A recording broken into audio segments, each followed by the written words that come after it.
Hello and welcome to the series where we rank every smartphone that was released for each single month. This one is for January 2025 and let's get right to it. My name is Bright and if you are new here, I'm a guy that is obsessed with topics on tech and games and sometimes make videos on them. So hit that like button and maybe subscribe if this is your type of jam.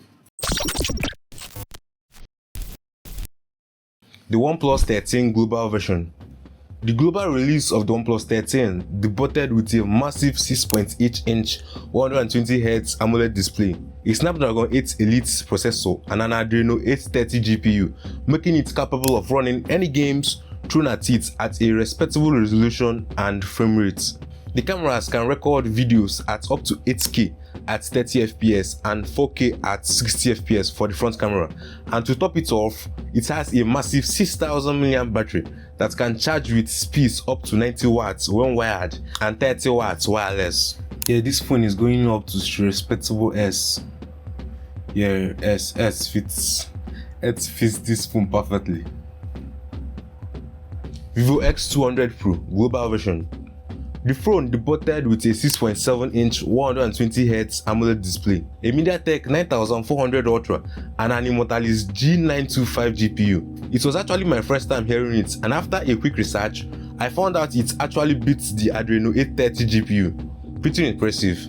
The storage goes up to 1TB for the ROM and 16GB for the RAM. The camera performance is the creme of the Vivo X200 Pro, and it's also capable of shooting videos at up to 8K at 30fps and 4K at 60 for the front camera. Battery is also a massive 6000 mAh battery that can charge with speeds up to 90 watts when wired and 30 watts wireless.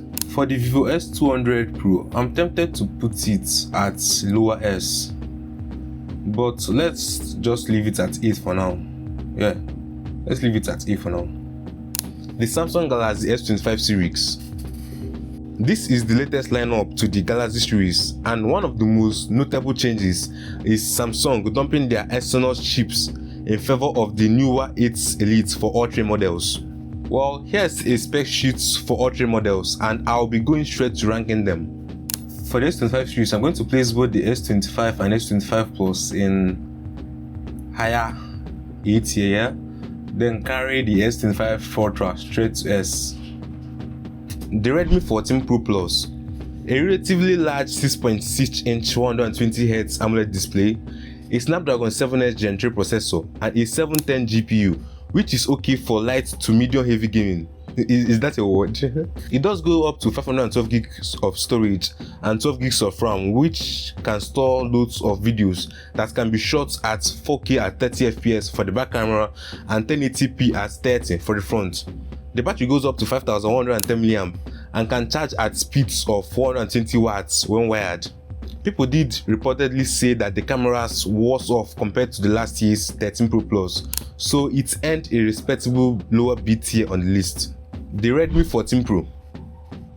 Almost the same specs as the Pro Plus counterpart, only difference is a much less powerful G100 Ultra CPU and a Mali G57 GPU and a larger 5500 mAh battery with charging speeds of up to 45 watts. The Redmi 14 Pro looks okay going to C tier. C tier fix it. Honor Magic 7 Pro global version. Another massive 6.8-inch 120Hz LTPO OLED display, a Snapdragon 8 Elite processor and an Adreno 630 GPU, so it should handle tanks thrown at it quite easily. It has memory that goes up to 1TB and 16GB of RAM. The camera is also capable of shooting videos at 4K 60fps with both the back and front camera sensors. Battery is a massive 5850 mAh and can charge at speeds of up to 100 watts when wired and 80 watts wireless. The Honor Magic 7 Pro is decent for lower A tier. The Poco S7 Pro. I'm going to start off by saying I'm a huge fan of the camera module design. The display is a 6.6-inch AMOLED display with 3200 nits of peak brightness, a MediaTek 8400 Ultra with a Mali G57 GPU, so it can handle tasks pretty well. The storage can go up to 512 gigs of ROM and 12 gigs of RAM, so you don't have to worry about storage when shooting 4K at 60 fps videos for the back camera and 1080p at 30 for the front. The camera is a massive 6000 mAh and can charge at 90 watts when wired. Poco S7 BT. The OnePlus 13R. This is the toned down version of its flagship counterpart, the OnePlus 13. A 6.2-inch 120Hz LTPO AMOLED display, Snapdragon 8 Gen 3 processor, which is quite impressive for its price, and an Adreno 750 GPU. The camera is capable of shooting videos at resolutions up to 4K at 60 fps and 1080p at 30 fps for the front camera. The battery is also a massive 6000 mAh that can charge at speeds of up to 80 watts. And the 13R high beat here.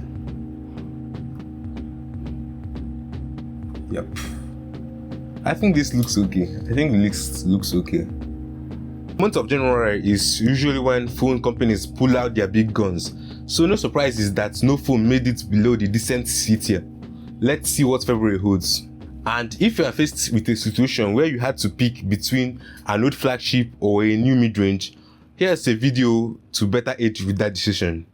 I'll see you there.